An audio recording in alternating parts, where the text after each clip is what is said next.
Alors, nous continuons donc par une séquence qui est consacrée, comme l'indique le document que vous avez devant vous, l'exemple de l'École nationale supérieure des mines de Paris par Nicolas Chemaneuf, directeur des études de cette maison, et que je remercie à nouveau, en votre nom à tous, pour la qualité de l'hospitalité, de l'accueil, comme chacun sait, mais ça c'est maintenant une longue histoire, hein, l'école des mines, les classes préparatoires, la réforme de 94, enfin bon. Merci. Nicolas, à vous. Merci bien. Alors, le 60 dollars Saint-Michel, c'est un critère de choix de l'école qu'on ne néglige pas auprès des topins, on n'est pas dupe. C'est une grande chance.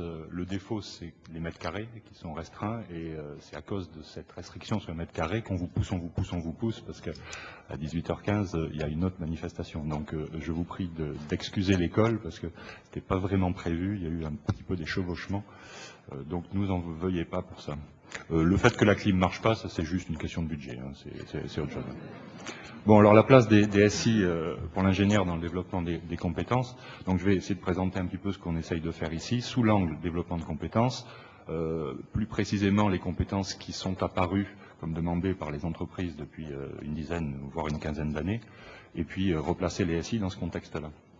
Alors, moi ce matin j'étais très content parce qu'on essaie de produire des ingénieurs pour Monsieur Fontanelle, dont certains font une belle carrière. On produit aussi des ingénieurs pour Monsieur Gallois, on produit aussi des ingénieurs pour Monsieur Casse. On en produit aussi pour l'industrie automobile et le monde de l'énergie. Mais donc, la première chose que nous on essaie de faire, c'est regrouper ce que j'appelle leurs demandes, hein, sous forme d'un cahier des charges, avec les 120 autres entreprises qu'on voit chaque année pour parler de leurs besoins et de l'évolution de ces besoins, et pour essayer de bâtir un cursus en fonction de ça. Bon, ce que font très probablement la plupart de mes collègues.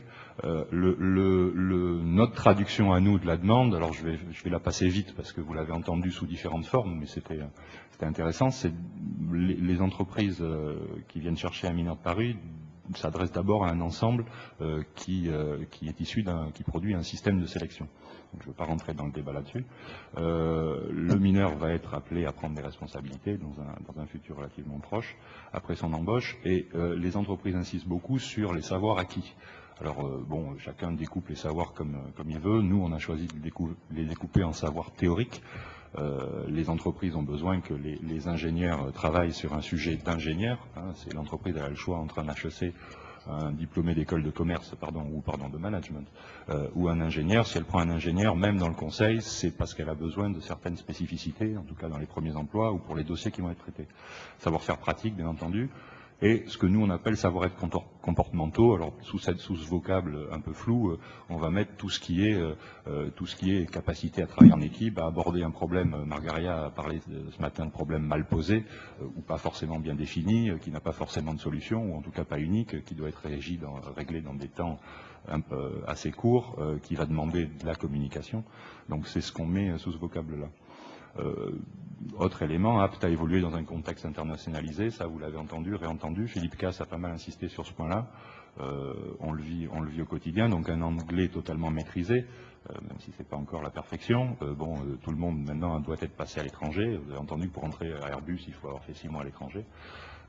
Et il faut que nos élèves français, ici, pendant leur enseignement, soient dès l'école habitués à fréquenter des étrangers pour travailler dans des groupes de projets. Donc ça nous amène à développer des promotions multiculturelles. Alors le produit du système, alors ça c'est un produit qui vaut pour toutes les écoles d'ingénieurs, je pense. C'est le concept du produit CPGE Grande École, c'est fabriquer quelqu'un qui a, à partir d'un large socle de connaissances scientifiques et techniques, a de grandes capacités d'évolution. Alors, je fais un petit focus sur 4 points là-dedans qui sont fortement développés ou qui ont fortement évolué depuis 10, 15, 20 ans selon les entreprises. Le premier, c'est les savoir-être comportementaux. Il y a encore 15 ans, l'entreprise, elle nous demandait savoir théorique, savoir pratique. Et elle se débrouillait pour faire de la formation interne. La SNCF continue à le faire pour le métier du chemin de fer, mais seulement le métier du chemin de fer. Les entreprises prenaient le temps de former sur le tas. Bon, pour les garçons, il y avait l'étape service militaire qui apportait une certaine maturité. Ça, c'est quelque chose qui n'existe plus.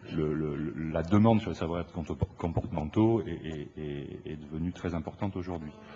Deuxième morceau, bon ça vous l'avez bien, vous l'imaginez bien, c'est tout ce qui concerne l'international.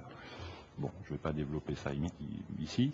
Troisième point, c'est la technicité des projets sur lesquels les ingénieurs sont amenés à travailler.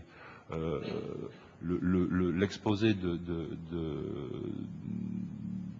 directeur recherche d'Airbus était intéressant à ce titre, parce qu'il vous a montré que la technicité, alors il a pris un exemple, mais bon, on peut le décliner sous tous les angles, mais la technicité des projets est devenue très vaste. Donc le socle de connaissances scientifiques et techniques aujourd'hui est devenu tel que on est obligé de faire des choix, vous en prépa, nous ensuite en école.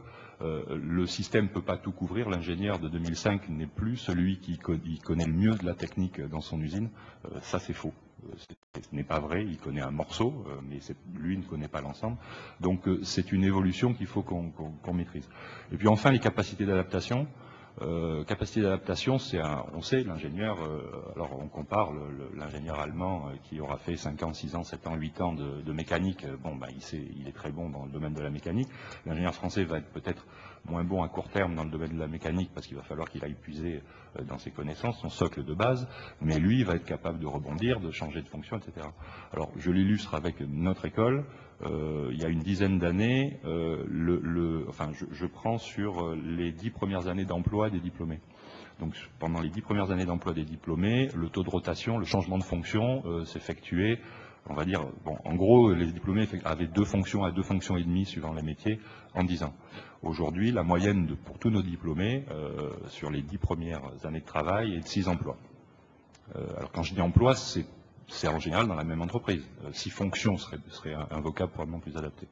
Donc ça n'est pas illusoire quand on dit que le produit doit avoir une grande capacité d'adaptation. Bon, j'étais un peu long là-dessus, mais pour nous c'est le cahier des charges. Donc il faut en avoir une lecture claire. Alors,